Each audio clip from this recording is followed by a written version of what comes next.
Image copyright Getty Images Image caption The Trump White House is determined to revive the fortunes of U.S. coal at all costs in California and the western U.S. Wildfires made more likely by climate change continue to rage in the vineyards and forests. In President Trump's Washington, a bonfire of climate regulations is also burning brightly. The war on coal is over, EPA Administrator Scott Pruitt told an audience in Kentucky yesterday, as he announced his intention to sign a rule rolling back the Clean Power Plan (CPP). So is this just another angry white man, lashing out at the global climate conspiracy, determined to turn the clock back to the golden age of anthracite? Mr. Pruitt would robustly deny it. Along with many other Republican attorneys general, and several industry bodies, he sees the CPP as a significant overreach by the federal government. Rather than just requiring coal-fired power plants to improve the efficiency of their operations, critics say it put the onus on them to go further and invest in renewables such as wind and solar power. The past administration was using every bit of power and authority to use the EPA to pick winners and losers in how we generate electricity in this country, Mr. Pruitt said. That's wrong. Image copyright Getty Images Image caption Scott Pruitt is presented with a coal miner's helmet at a mine in Pennsylvania. However, many experts take issue with that analysis. The CPP was written with maximum flexibility, said Tim Profeta, director of Duke University's Nicholas Institute for Environmental Policy Solutions. All the federal government did was set a target and it gave complete discretion to the state on how to hit the target. There was no picking of technology. While shooting down the CPP on the disputed grounds that it favors one form of power generation over others, the Trump administration's Energy Department seems to be doing something very similar. A diverse mix of power generation resources, including those with on-site reserves, is essential to the reliable delivery of electricity, particularly in times of supply stress such as recent natural disasters, said Energy Secretary Rick Perry in a statement announcing a new regulation on the security of electricity supply. My proposal will strengthen American energy security by ensuring adequate reserve resource supply.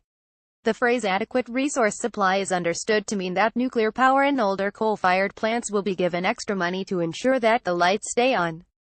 Many researchers say this is not necessary. They point to states like Texas, where since 2008 wind power has grown to account for 13% of the electricity mix, while coal generation has fallen by 24%. Observers say this retro approach to climate change and energy springs from the president's election campaign. Image copyright Getty Images Image caption President Trump greets EPA Administrator Scott Pruitt on the day he announced U.S. withdrawal from the Paris Climate Agreement. The core of the Trump support truly doubts the need to act on climate change, and really sees it as an attempted government overreach, said Tim Profeta. The reason President Trump is our president is because of the real cry of pain from the Midwest and our manufacturing belt that feels left behind both economically and culturally.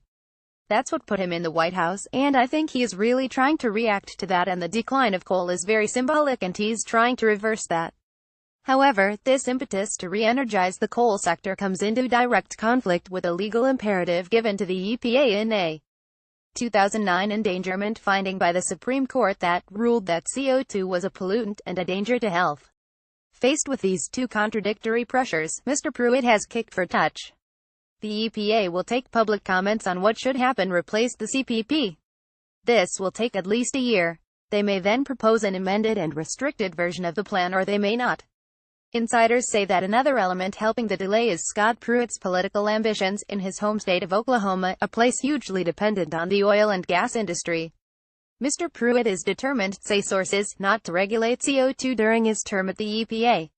Despite this, he may not be able to hold back the tide.